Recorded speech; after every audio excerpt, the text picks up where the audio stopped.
era nga mujja n'okubeera okulonda bammemba ba SEC.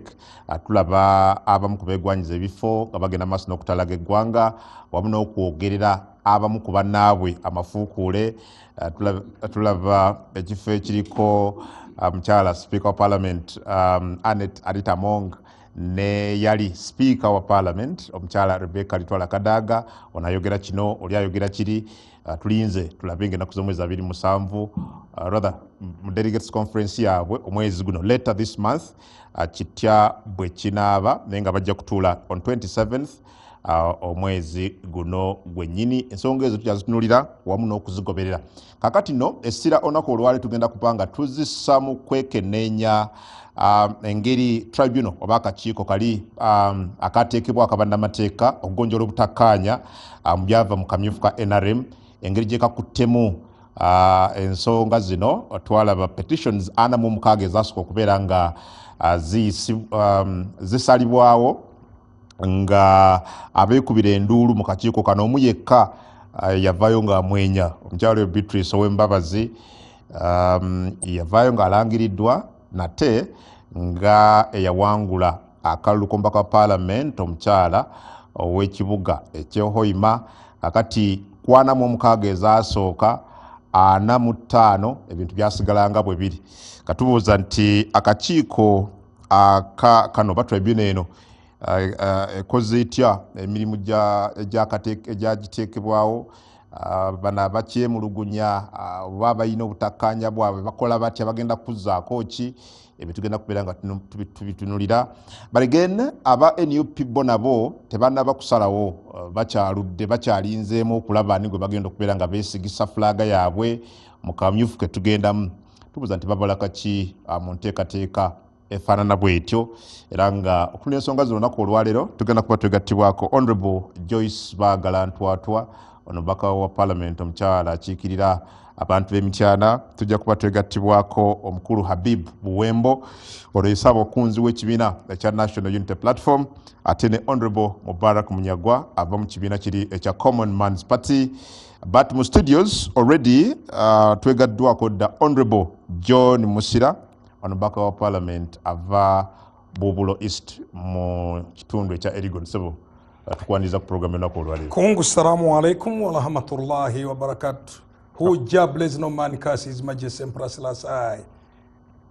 The African unity is what we preach. The principles of NRM mulimu ne Pan-Africanism. So bwe tuwogera mu burasta omwalowooza nti nno tuwogera buwogezi. Wandugu zangu kutoka upande wa Kenya na wale wa eneo bunge langu, nataka niseme tena karibuni kwa hii runinga. Najua mnanitazama vizuri, mnatutazama vizuri. Karibuni sana na tuendelee. Isipokuwa ndugu Kungu, I want to say this in English, and I condemn Babylon. I condemn the annihilation of a population of a state in Gaza and the West Bank. Israel, you have done this for over 5,000 years. Know that the world is watching you. The fact that Stalin killed you, the fact that Hitler killed you, is because of what you do and display before the people. Okay. I have seen many people don't care about it. University students would be demonstrating if they were pan-world enough for humanity. This is the current genocide which we must condemn in the strongest terms. Thank you. Captain Francis Babu, Anelda, atenga limbaka wa Parliament wa Kampala Central. Somo tukwaniriza. Neyanza gewe wali kumpita wano. Ati nsanyisha n'okusinkana omulala ne bannaffe abali ku lutimbe. Abantu b'e Tanzania balina akantu ke baatandika mu nnaku zino. President bw'aba abuuza abantu agamba assalamu alaikum wa rahmatullahi wa barakatuh, n'agamba nti Yesu asifiwe. Kati njaga nange nkozesa ekigambo kyekimu, mbawadde salaamu ey'emirembe ne mbagamba ne Yesu Kristo atenderezebwe. Amina. Kaakati ensi yaffe eno etambulya Katonda, era omubala gwaffe gugamba for God and my country. Ennaku ezo nalina ebintu nayogera wano, njagala okwebaza bonna ba bloggers, abanvuma, abakola ki, nti mwebale kumpula wattutumu. kubanga byemwogedde byonna ebyobulimba ate byenfudde watutumu kuba bamanyi so wali ku barometer wano byewayogera babikyusa ne bateekako amatu ne bateekako ennyindo ne batuvuma naye njagala okubebaza kubanga kakati anti ebivumo tebimenya ggumba abakuma bewewaza kapiteni ate kati ettutumu lyendinayo ligambika kuba bamanya nti bayogera byali bya bulimba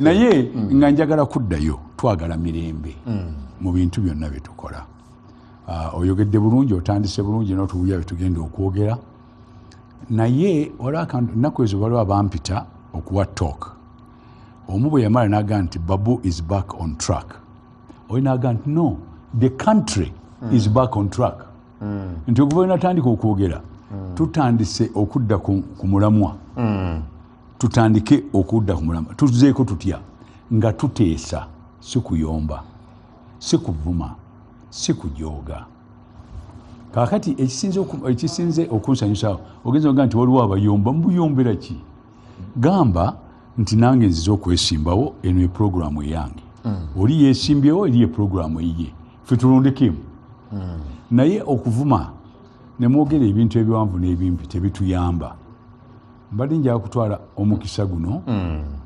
okubagamba nti okuvuma abantu si kirungi ate mulina emize empisa ze mutandise ezitali nnungi ate abaazitandika bitandise okubaddirira kubanga bw'otandika ng'ovuma nawe bikola ki bikuddira abantu abo bempulira abayomba bavudde mabega nga be basinga okuvuma kakati nabo batandise ate okuvuma tugambe empisa tuzikyuse omuzungu aziyita behavior abapsychology baziyita behavioral study tutandika okumanya empisa zaffe ennungi ebintu byetwogera yogera ebintu byo oli mugambe nze sikkiriziganya naawe olwakino nekino naye tovuma muntu yenna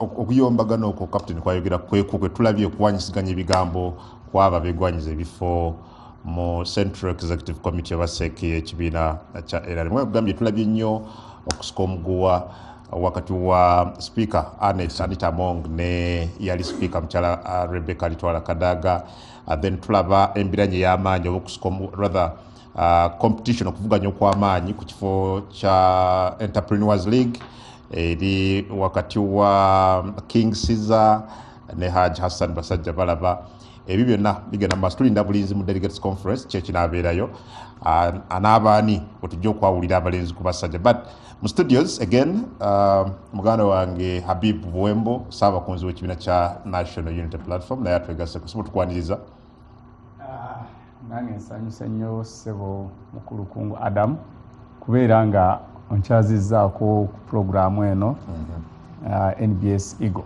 Abalinyo. Honorable Joyce Bagala yoyo mubaka wa Parliament wa Mityana ate nga muna Eagle tukwaniriza. Kale ssebo nsanyuse nnyo okubeera wano mulundi omulala nga bulijjo bwe tubeera ku Eagle ate n'okwaniza bannaffe abagenyi ku show eno n'okubuuza ku bantu bonna abataddeko naddala bannamityana abantekamu obwesige okubakiikirira. Good. President w'Olusaniya oba Common Man's Party bamuyita wa Lusaniya naye nga Lusaniya tugaa nti kabonero ssebo tukwaniriza. Neyanza nnyo kungu nsanyuse nnyo okundeeta ku programu kasookedde lubeeranga lwa mindi nga kuliko mikwano gyange bokka mikwano sira naye era nkozesa omukisa guno okuyozaayoza Rasta okuwangula kalulu mu kibiina ekyabanyazi. Rasta is a very good man mu kibiina ekibi. No, he's misplaced. No, msibyonoonye nze, this is my opinion. You are a very good man mu kibiina ekibi. Naye nkuyozaayoza muganda wange. Assalamu alaikum. Wa alaikum salaam. Rasta njagala kutandika naawe honorable. Olowooza ki ku ngeri tribunal yammwe y'ekibiina kya NRM gyekuttemu ensonga z'okwemulugunya okuva mu kamyufu ke twakabeera nako? Ekisooka ssebo nakabaddemu newankubadde nga nafuna landslide twali bataano ku ludda lwange tolabyeyo nti nno bakolayo petition yonna kunze lwakubanga nabo bamanya nti nno Hujja Blaze no man defeat era bw'ogatta obululu bwabwe bwonna era mbanga nkyabasingira omutwalo gumu kitundu oba n'omusobi awo. Kaakati petitions ezisinga nnyo zijjira ku bifo bya LC5 okugenda wansi. Originalists ojja kubiraba lwakubanga n'olwokuna tugenda mu bya lower local government ojja kulaba nga mpitirivu nnyo. Lwaki? Ebbugumu nnyo libeera kuba MP.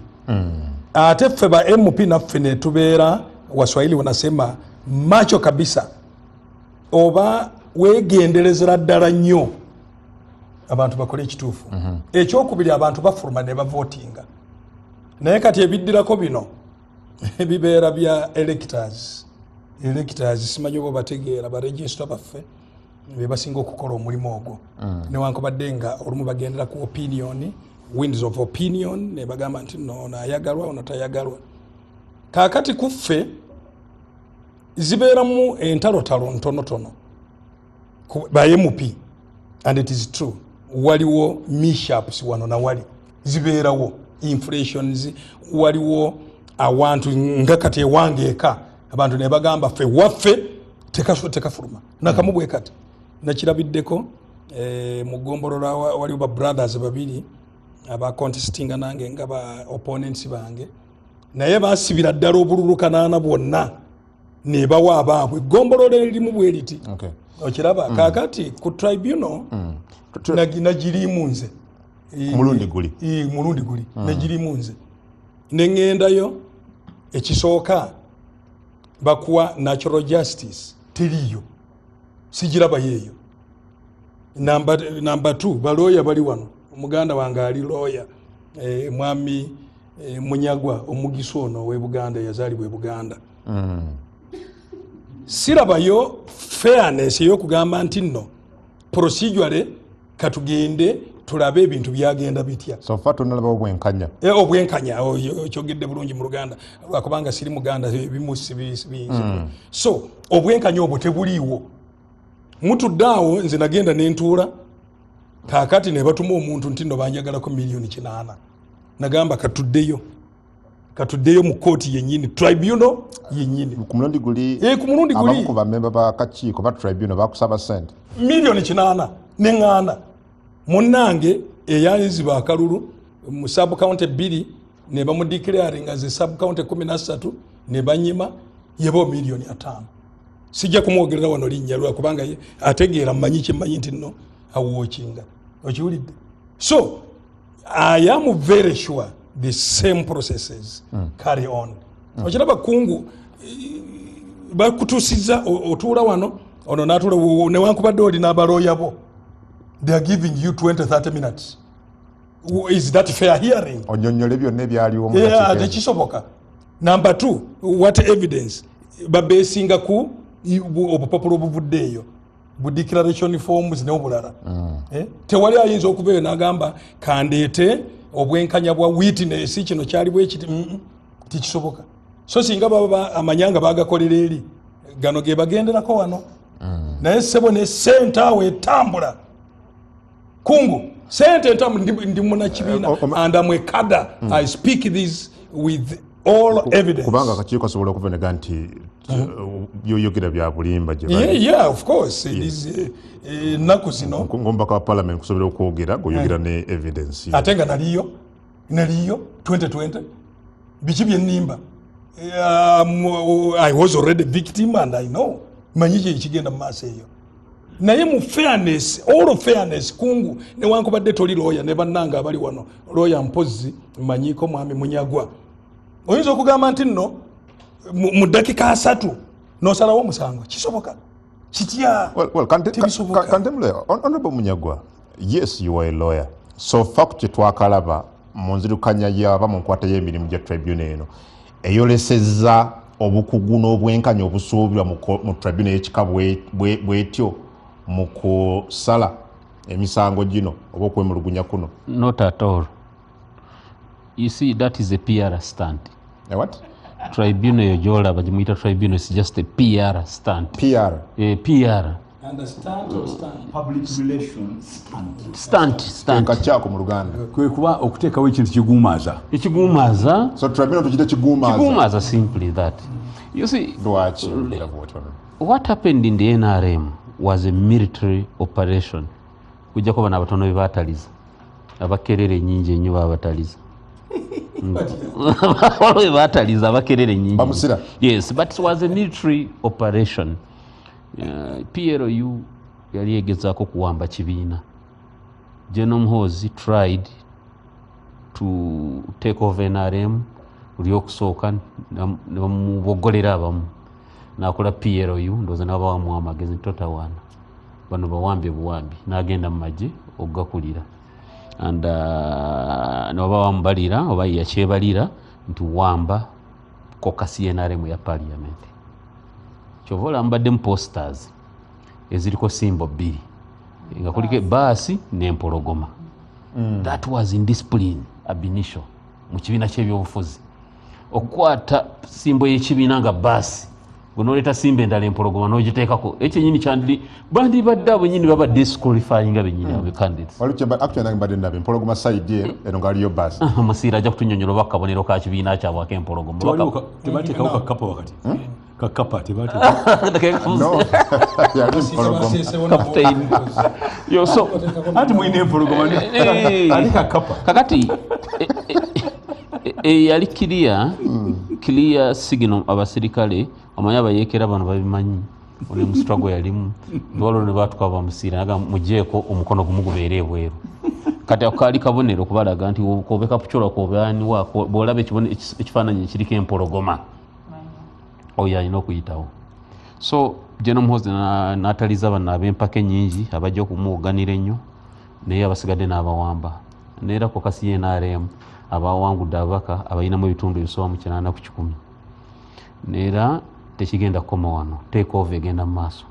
Kaakati taata we olwokuba ye ebintu abibala nnyo takozesa maanyi mangi akozesa maanyi na buyeekera kati yawulira kerere nga nnyingi nagana damage control na tribunal naye nga tribunal balooya abo bavudde mu faamu emu mu Kampala abasinga egi yanera yawa family ne babateekaawo to manage to control the damage. Let me tell you,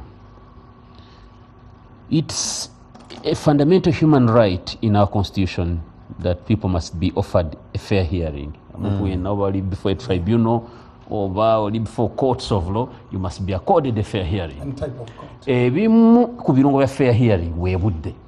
You must be given time to submit your petition formally, adduce evidence, examine witnesses. Ebyo ebisatu ne adjournment bw'osaba adjournment. Ebyo ebisatu simanyi muntu wabikolera mu dakiika 2 oba 3. I don't know. Nti petition tribunal taking through the petition omala oleeta abajulizi kwa byo alleging mu petition yo abajulizi balina okujja abajulira then abajulizi ababuuzibwa ebibuuzo then n'oli gw'olopye naye alina okuleeta okuyita mu nzira muye his response.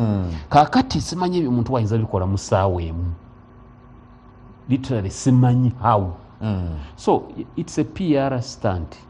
Neera nzija kutegeeza bamusira time etuuse you people who are independent minded ba Captain Babu muve mu NRM mbabuulira muli bakulu bange don't get offended kindly. No, not muve mu NRM mukirize mujabulire. We are not offended, but we can't go by your opinion. Okay naye banga limaze nawe nkusanga okaaba luli bakubba akalulu noluli bakubba tebakubba mu kamyufu luli n'okaaba emyaka 5. No, the man abadde akaaba wano always. He's my friend, he's a numa. I told you lekamalirize ne kano yayitamu yali takaaba after bamutaliza butaliza nga kerere ejja kuba nyingi omanyi wasala wokola lumbalumba twali wano Netinkasiimire Barnabas honorable onosonyo qualifying ko your brother tojja kunyiga nga bava ngamba Tinkasiimire nga bava mu press conference no honorable Sekikubo ku parliament ne mugamba naye kubyempulira nga mugalinye gye gava amba leka nze eri ewaffe onsobola wetegereze tinkasiimire kyamulidde Honorable Ssekikubo Katonda afiireyo mbakubira omulanga mwenna Common Man's Party ebalinze ate we shall treat you with respect captain tujja batreatinga n'ekitiibwa ekibagwanidde ne NRM PLU yagiwa tribunal yawe bagiteekawo kugonjoola butakkaanya nakwemulugunya kuno that was the primary reason yokuteekawo tribunal and mu batch ya petitions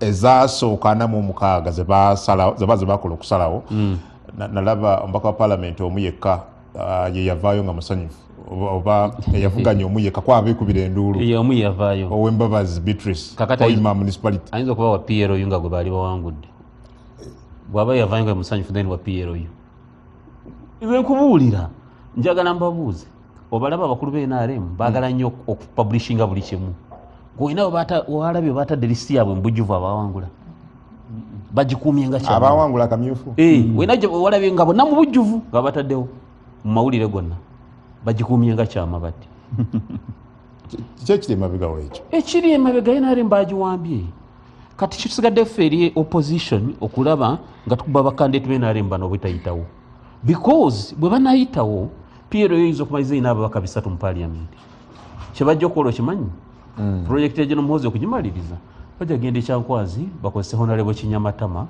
afukamiraawo agambe General Muhoozi ntukusaba taata olw'obulungi bw'ekibiina kino jangu okikulembere NRM ko kasi esalewo bamusiira banawakana babakasuka ebweru bamusiira babakasuka ebweru bajagenda okuva ekyankwanzi nga General Muhoozi pate chairman stroke flag bearer mugenda kaaba bukaabi temumala budde kamu muveeyo obale Mwami Habib Buwemu yes oli Ssaabakunzi wa NUP but manyi bigenda maaso mu NRM obigoberera bulungi nnyo so far tribunal yaabwe engeri gyekozeemu kati okusookera ddala bw'otunuulira tribunal ng'egenzeemu petitions 400 kiverifyinga omulanga gwe tubuze tukuba nti bannaffe okulonda kati kwafuuka kisaawe kya ffujjo electoral violence eri waggulu kubanga akalulu just ak'ekibiina okwatractinga petitions 4 kyogera eddoboozi ddene naye bwe tudda ku tribunal nga bateesa bannange abasoose waggulu bagambye nti tewali bwenkanya kusinziira 1 ku time eweebwa abantu bano abatutte emisango gyabwe tewali luggi luggule ti abantu baleeta abajulizi abajulira effujjo bano lye bacomplainingako n'ekibba bululu kati tribunal kye tulaba kyegezaako kukola kwe kurashinga okubiitinga time nti tuyite mu bwangu nnaku tezituggwako tugende mu activities eziddako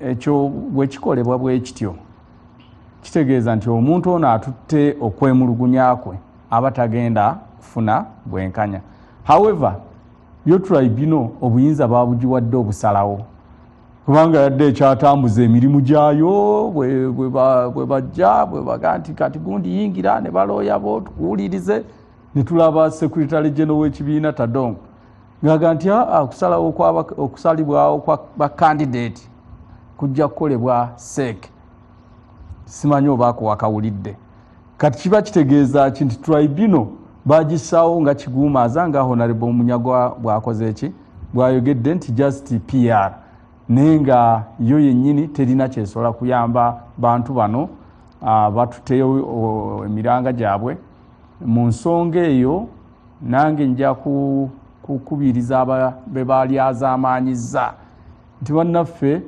ennyumba nnyingi NUP erina olujja oluggule era nga yajja kununula buli ali mu mbeera ey'okunyigirizibwa kuba tuzze tubategeeza ti Uganda eno erimu abantu ba mirundi 2 bokka abantu abanyigiriza n'abanyigirizibwa kati nga buli munnayuganda alina okusalawo oli mu banyigiriza oba oli mu banyigirizibwa mu makkati tewali wakusatu kaakati essuubi ligwereddewo ddala mu NRM NRM tekyalina ssuubi lyesobola kuwa bantu tekyalina ssuubi lyesobola kuwa bantu kubanga bwebanga esobola okuteekateeka exercise ey'omunju n'owulirayo abafudde nga babatta olw'okwetaba mu kusalawo okw'omu kibiina kyabwe kyennyini.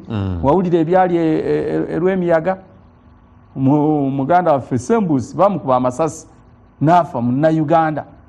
Walaba ebyali mu Busoga eno Kamuli candidate omukyala azze ne bbaawe bali mu kunoonya buwagizi bateyaddayo naye waka. Abali ku bitanda nga bali mu kupooca n'ebiwundu bayitirivu abaabuzibwawo nakati abamu tebanakola ki tebanalabika. Kati bwe tubadde twogera ebintu ebyo byonna brutality eri mu ggwanga lyaffe nga bambaga nti ne ab'NUP muli ne fujjo, lwaki mwambala ebyambalo by'amagye nga obulo zaffe baziyita byambalo by'amagye, lwaki mwambala zibereti za military police, nga abamu babakonvinsinga ne balowooza nti maybe bino bye bituyiganyisa.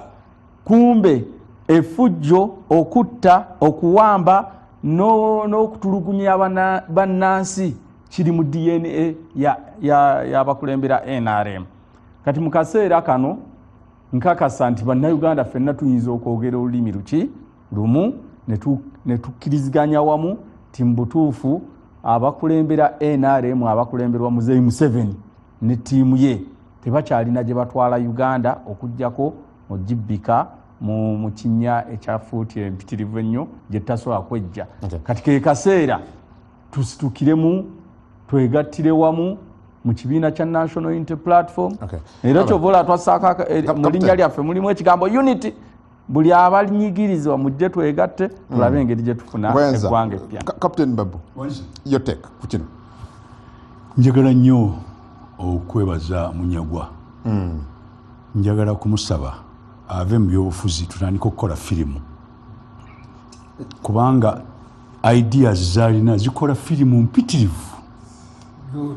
Ekyo kimu. Ate omwami oli njagala kumukongratulatinga mu kukola propaganda kati alina first class. Kakati abakola propaganda olina okubeebaza naye amazima tegakyuka. Nobona okola propaganda efaanana etya olina wadde oyogera nsirise. Mwami Wembo nja kusawandiika awo. Nze mbadde nsirise Mr. Propagandist, nze mbadde nsirise. Kakati mukama wange waliwo ebibiina byonna nga n'ebyabwe mu ebiri biwandiikibwa. Bagiyita Electoral Commission newandiika ekibiina n'oyita mu mitendera n'oteekayo abantu bo n'obawa constitution yo n'obawa engeri by'ogenda okukola era bw'omala n'ogaa kino kyekibiina kyange. Akati mu kibiina ekyo mulimu amateeka engeri gy'okitambuza. Gafuga ekibiina. Buli kibiina. Akati balina engeri gye bakitambuza, balinamu obukiiko obw'enjawulo akakola kino akakola kiri akalondesa na buli kintu. Akati mukama wange bw'obadde obuuza tubuuziza nti akakiiko bali ke baataddewo aba NRM. Kakoze katya kubanga tribunal bateekawo akantu akanajjawo obutakwatagana mu bye bamukoze. Kati bo baataddewo akakiiko kaabwe kabayita tribunal. Oyinza okukayita ekyoyagala, oyinza okukasiiga powder nga bw'oyagala, naye ke kakiiko kaabwe. Oba kakoze bulungi oba kakoze bubi, ke kakiiko. Ekirala bw'otandika kukola mu Lungereza bali akagamba kayita conspiracy theory. Bw'otandika conspiracy theory bano ne bano bali bati yogera ekintu nga bwe kiri, kubanga ebintu bino abakulu bali bye babuliriza bivudde mu gundi za njawulo. Waliwo omukulu n'abadde akyogerako wano, waliwo abantu abakozesezza essente, waliwo abantu abakozesa okukangakanga, waliwo abantu ate mu kulonda kwaffe kwonna ba political class baffe abasinga ebintu ebyo babikozesa, balina empisa ezo. Kakati bw'omala okwogera ebintu ebyo byonna n'ogaa nti okay bali bataddewo akakiiko kwenza okuba nga oba tekakola bulungi. Waayo ensonga nti ekintu bwe kiti kyekyabadde kituufu oba kino tekyabadde kituufu. Kakati nze nina bye mmanyi nange. Abate beesibye nnyo ku lw'emiyaga. Abalonda baali 7,112,000. Petition ezizze ziri 4. Kakati bw'oba otuukinga percentage n'emitwalo 7 olaba nti waliwo okay ne 10% ndowooza tewera kakati bw'omala ekyo n'olyoka oteekamu propagandist waffe oli nti jangu enzigi zigule ani agaye ntwagala kujja wamu okusooka nze naagala kumugamba ekyamutwala eyo kyali kiki asooka addeyo gye yava ategere lwaki yagenda nze mmanyi bulungi nti ebibiina wano ebisinga bivudde mu kuba nti abantu tebatekwatagana waliwo twali mu palamenti waliwo bayita Young Parliamentary Association YPA ne wabeerawo kye bayita PAFU ne wabeerawo Reform Agenda ne wajja wabeerawo FDC kati erimu ebiwoyi 2 ebyo byaliwo ensonga ez'abakozesa ebyo byonna zaali ki akati nga tonabanze kuŋŋamba ebyo nange mpitiriza nange nina kyemmanyi abamu baali mu DP nagenda okuwulira ffe tetwagala muntu avangulu eyo kutukulembera ne batandikawo suubi evuddewo ne batandikawo ekirala gundi avuddewo akati bafuna kibatakwatagana nga batandikawo ekintu ekipya nga beekwasa babawadde ssente akati ezo geemu zonna tuzimanyi owulidde akati gwe beera mu kibiina kyo matira gy'oli va ku byabalala kola ebibyo ate bw'oba oyogera ebyabano byogere bulungi ate bw'oba tobimanyi buuza bakubuulire kubanga kati gwe ozze ku kintu ky'otomanyi otandise okujabulajabula ebigambo nedda gwe yogera ebibyo ebiri ewammwe kuba newammwe si mulaala tujja biwulira tebiri wala nnyo so nze mbadde nsaba tukole bwe tuti mukama wange abantu abeeyise obubi mu NRM si kirungi beeyisa bubi ate bannaabwe n'abeesimbawo nabo baabayisa bubi bino ebyempologoma simanyi naki nze byo tebinkwatako oba oteekawo kapusi oba oteekawo mbwa ekiri important nti waliwo ekibiina bwewagenda okusaba wasaba kuyimirira mu kibiina ki kakati bw'oba ogenza okusaba okwesimbawo mu kibiina gundi gwe n'oteekawo ebibyo ebirala ekyo kikyo eyo mpisa yombi akati nja kumaliriza ne kino bino ebyokuyomba byobadde ogamba nja kujja nga ofundikira ku nsonga eyo ofuna kugenda ku ekyo kyogendako tribunal ewadde obwenkanya obusuubirwa kubanga bwemugenda mu kalulu nemba n'obutali bumativu nga bwe twabulaba ssentebe w'ekibiina naaga nti okke kale tribunal eteekebwewo okumala obutakkanya buno ekinyusa ekyo kivuddeyo ku kye twakalabako muka wange abakulu abatudde wali mwe mwenna mugamba nti abantu baffe abasome balooya bamanyi engeri y'okutambuza emisango gino kakati oli bw'abanga looya ate nga muntu yasoma okusala emisango nze okuyimirira eno wabweru nentandika okumusongamu engalo nga sirina bukakafu mba mumala biseera oli yali mu kintu wali bwe tuba twagala okumanya tulina kgenda wali ne tukebera musango buli musango guno bagusaze batya guno gwabadde gutya guno gwatandika gutya kakati toyinza kutwala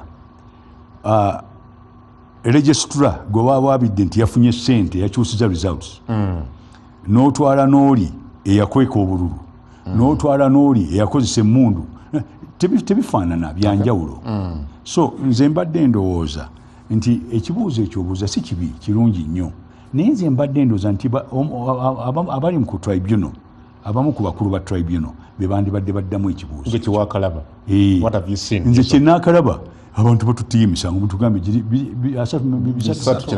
ekyo nakirabye era balina omusango gye basazeeko bagambye nti waliwo gino gye batadde gino bagiganye gino bagikkiriza kakati okujjako nze okugoberera ekyo engeri gye bagisaze sirina bukakafu mba nkulimba naye bo bwennyini bakimanyi naye mbadde njala kwogera ku kino please bwemba nga muri kulutinga agundi ebibiina birina ebintu ebi bibiri abatribunal bwe baba batuwulira omulimu gw'ekibiina bibiri ebintu basooka ne batuwa programu gye bagenda okukozesa bwe bagenze mu buyinza bwa gavumenti ekyokubiri balina okutuwa abakulembeze abalungi bo ab'ekibiina kakati tribunal oyo erina omugugu munene okulaba nti abakulembeze abalungi tebabanyigiriza bwaba nga gye baleese kyamazima waliwo kyendabye mu nsi muno ekigambo bakiyita corruption oba mu Luganda kigumu nnyo okuwa obugazi bwe kirina naye corruption ng'oggyeko bino eby'essente corruption eyonoona ebitongole eyonoona ekibiina eyonoona talanta z'abantu baffe abalungi eyonoona ebintu ebitali kubanga abantu bakkirizibwa ne bakola ebintu ebitali birungi nga n'okuvuma kw'otadde eyo nayo corruption togenda kuvuma muntu talina kyakkoze owulidde n'ekirala ne bino ebyogenda nga owaayiriza ebyo bya propaganda bye bakola nabyo si birungi owulidde kuba singa tutandika propaganda buli muntu alina byayinza okufumba okufumba mu Uganda ku social media okufumba ne ba bloggers okufumba kwengenze nga ndaba tekuyamba kibiina tekuyamba ate abakulembeze baffe abalungi bannuma kubanga olwa propaganda ono n'okulimba kuno tubafiirwa abalina talanta. Honorable Joyce, President bwe yali alangirira okuteekawo tribunal yatugamba nti ntaddewo group y'abannamateeka be yayita competent, a group of competent lawyers. Have we since seen that competence in them, at least ku kye baakakola kati? Certainly, Adam, I'd be wrong bwe ngamba nti tebalaze competence olw'ensonga ekisooka siri part of that kakiiko kati olw'okuba siri kuko ate nga siwuliriza na misango abantu gye baleese. But if someone is a qualified lawyer nja kulowooza nti ekibiina kyo kyabalonda nga kibeesize. However, ogambye batambuza batya emirimu gino. Ekisooka nze nzikaanya ne Honorable Munyagwa ku paati eri ya PR. It's a PR strategy ekozesebwa ekibiina ekiri mu buyinza kubanga yes kiri ebintu bibiri. Ekisooka bo internally baagala okugonjoola ensonga zaabwe baagala okugonjoola ebyo byava mu kamyufu kaabwe. We must agree ku ekyo. But secondly, nakyo kibakolera mu PR. Kyova olaba nti wiiki ewedde twali wano nga baakava mu caucus meeting. Era nenkugamba nti kino kikoleddwa just okulaga eggwanga nti baliko kye bakola ku nsonga ebaddewo. Bano abantu babadde mu buyinza okumala emyaka ameka? 4. Tebayinza kukkiriza kubanga omuwendo gw'ababaka ba Parliament abawanguddwa mu kamyufu munene.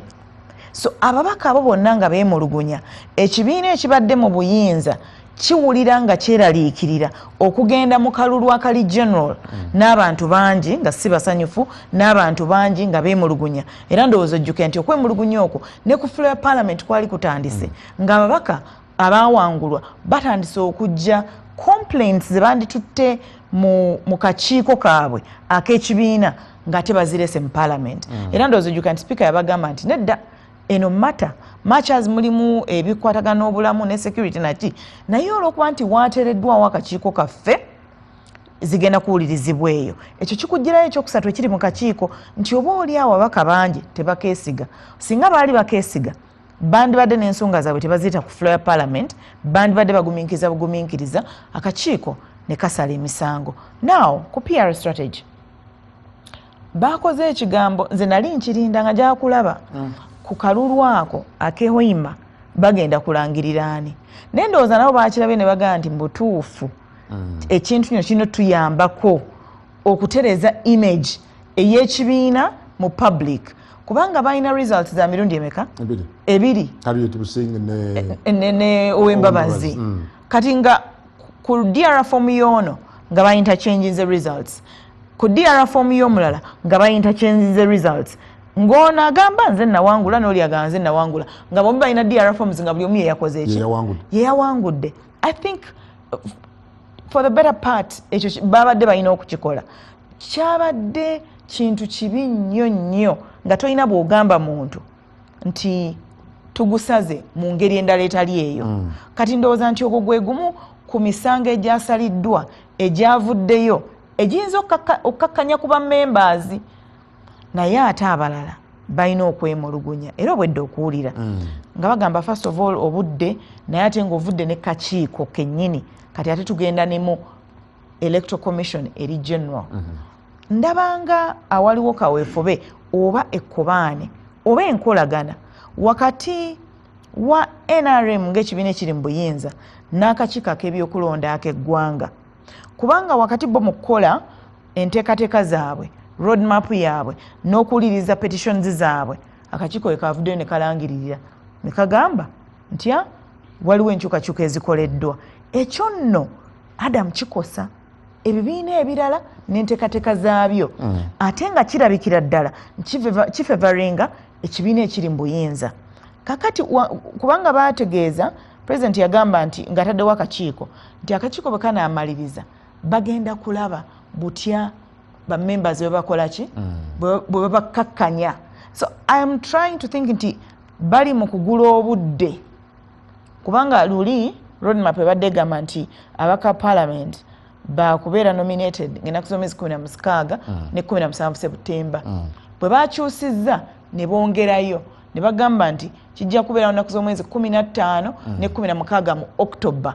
Ekyo kikulaga bulazi okusinziira ku budde buno nti bano ekibiina kino ekiri mu buyinza era ekibiina ekironda Electoral Commission era ekibiina eki-overseeing okulonda kyagadde kitaking advantage over ebibiina ebirala ebyobufuzi.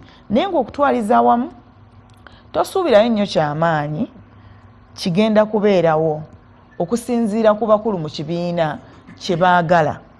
Abakulu mu kibiina kya NRM kye baagala kibeere kye kigenda okubeera era ye result ezigenda okuva mu kakiiko ako. Nakugamba last week nti nno bw'obanga omaze okuteekawo akakiiko nti akakiiko kano kagenda kuwuliriza petitions tewali nsonga ekutuuza mu caucus ate oyogere ku kakiiko. Akakiiko bw'olina okukaleka independently era nakugamba luli ne ntuga nti lindako owulire ebigenda okuvaayo kubanga ssentebe ow'ekibiina bw'amala okujja n'atuuza bammemba bonna n'abagamba naye mmwe mwagaba ssente, naye mmwe waliwo ababba, naye mmwe mwakola bwe muti. Bw'atandika okumentioninga ebyo definitely bali abakakiiko kalike ate nga yakalonda balina okuwuliriza ssentebe agambye eki era bajja kuba ne kyekubiira mu ngeri gye basalawo okusinziira mukama wawe bwakoze eki bwagambye. Ndowooza enjogero giwulire egamba nti mukama wo kyaba agambye. Mukama wo singa akugamba nti owange Adamu Kini Kalisa ng'agambye 2 gattako 2 tosobola mugamba nti 4 omugamba mukama wange zibeera mmeka. Bwakugamba nti 9 nga mukama wange zezo zennyini. So kale Honorable Joyce kanziyoze bizinozi je tatiko kyali ku NBS Eagle osobola okuteesa okoza #NBS Eagle katujje tovaawo.